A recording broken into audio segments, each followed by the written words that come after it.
Ngara nungdaram phongkhiba pandam pauchedagi maroiba pau khara khangatjaraga miyamda khulo tamjage Mikhal da mathau tawgadaba polling personnel sing mari leinaba polling station singda khongsamba haukhre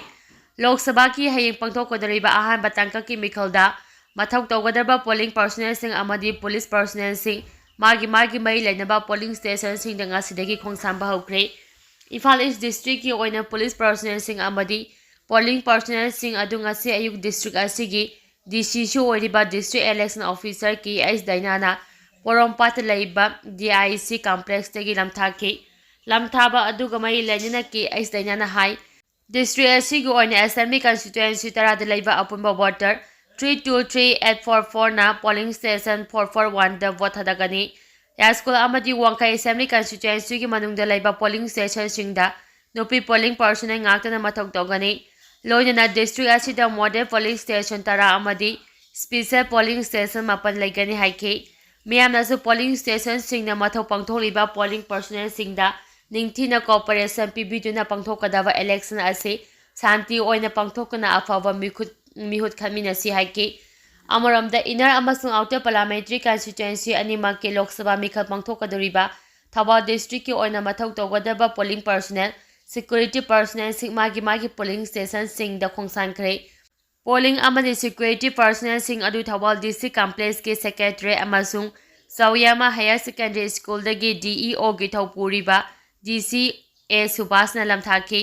district asi ki oina inner the polling station chama kunhumdoi amasung outer gi polling station chama kumanga puna polling station chanigani fugani panda voter 204450 na makoi ki apamba candidate ta vote hadagani polling station sing asigi manungda polling station nipuna nupi polling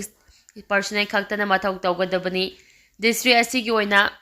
thauba wangkem amadi lilongna inner da loinana ihairo wangjing amasung khangbong na outer da vote hadagani nakal amaromda taragani pasuba Lok Sabha Mikhal gi ahamba tangkaki Mikhal da Bishnupur district ki oina hayeng constituency tarukta mathau tawgadaba polling official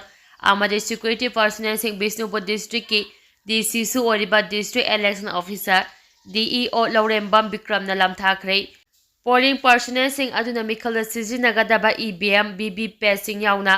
ate polling materials singalona mini secretary ki gari chahumga yankai henbada khongsan ke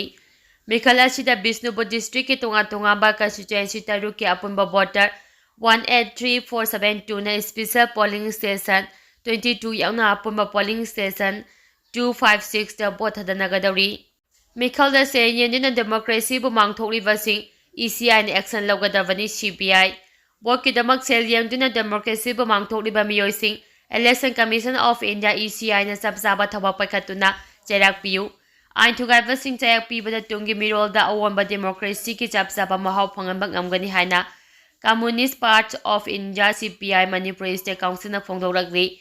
Party asina thadora pachero amada laiba asigi constitution amadi ana yadava thabak chimiyoi khujok khara nimyambu maru oina su nomduna hingnabagi damak lanthingna deba miyambu ot naiba yanaba aronba amasung phataba thabak kya chathari democracy gi phajakraba miyambu criminal oiraba misak sing aduna mangthokli laingak sakti panabagi damak nomoi amadi mi hatpa yaba khusu kolai kaya sijinari Kwaidigi maru oiribadi selami laiduna sakti painaba hotnaba asini sotharaba amasung panglaba miyam makogi langda tuwali maram aduna boyki damak sel yenduna nongmai kaptuna aromba thabak thorom chathariba sing ECI na serak pinaba chapchaba thabak paikhalu masina lakadoriba mirolda awomba amasung democracy gi chapchaba mahau phangaba ngamgani hana chero asina makhataragi politics ki fajaraba wahi gi langda miyam kyam kuina thajaba thamgadori Political party oigera MP oigera Prime Minister oigera natraga India ki president oigera Manipur ki apamage saktam kaya hello haina guarantee piba ngamba amate yaude haina Manipur People's Democracy Front thadora pachiro amana hari party asigi secretary sapam samungau na thadora pachiro aduna hai India Constitution ki article 371C 12 asi Manipur da kariguma makhal amate ki cherak piba nate Political party sing leaders in India ki Prime Minister, President, Union Minister singna Manipur ki territorial integrity kai halloi haribasi kari basis ta haribano haibasi Manipur miyam na hangpham thoktabara wahi amagi su kuba wahi amagi su haraba masimak na Manipur ki apunbagi saktam kambang nganggadaba nate Manipuri ngasi territorial integrity kairagadra haiduna miyamgi thamoida nena tana leitribasi ko ange hairabadi Indian Constitution के Article 1 Union of State की Status Manipur da pibaga loina Article 371 से 1 and 2 and 3 da Article 1 के status pire amadi Article 2 and 3 Manipur da satnaroi haiduna yamna mayek sengna Indian Constitution da yawan phamthoki madu natna meeting gi vasan da Manipur ge territorial integrity ka hello haide haiduna hara mathoi kabadi asiba tentro ki michi ge langda lemlai nga na changsinduna thawai thapogam politics ki fajaraba wahi ge langda lamdam asigi miyam thajatuna lairabadi Manipur ge territorial integrity khangogduna Jammu and Kashmir gum ka ki basu yai aroibo oina pandam ge editorial ge pawdam miyam da thamjarange isana apamba mirepta sawgatlaga mikhalda saru yaminasi isana apamba fare hana khamba mirepta voting right sijinaba haibasi India ki citizen amage sahi manga ge tawfam thokpai isa gi thodang ni haibasi India ki miyam na khangaduna lairabani Taraga Nipan Suba India ki Lok Sabha Mikhal ahamba tangka ki April ki taraga mapan Irai numita pangtholagadaba asida Manipur ki oina su inner parliamentary constitution ki oyawgadori ahamba tangka ki pangthokadoriba asi maru oina tambakini asigumlaba Mikhal asida isel asigi penadraba miyo kayana Mikhal da saru yagani yaroi habagi I pau kaya mukta tariba asida Mikhal da saru yavana sada sama sungani khali Hauzik oiriba lamdam asigi fibam asi yengluragadi Pendabagi pendaba ngakna thalaba maramna Mikhalga amata pangthok aningdaba lairabasu soiduna pangthokkhragadaba Taragnipan suba India gi Lok Sabha Mikhalgi ahamba tangka ki Mikhalda Manipur gi su tampaki yawgadori asigumlaba yamna maru oiraba chahi manga gi India gi citizen amagi right asi Manipur miyam gi oina de haukiba Lok Sabha Mikhal singdagi handaki Taragnipan suba Lok Sabha Mikhal asina khwaidagi henna maru oi haina state asigi miyamna khanaba chungani Maramdi haukiba kumja lising anigi sumna kungo humdagi mi ahumdagi Manipurda hauzik phaba thoklebe irang asina maram oiraga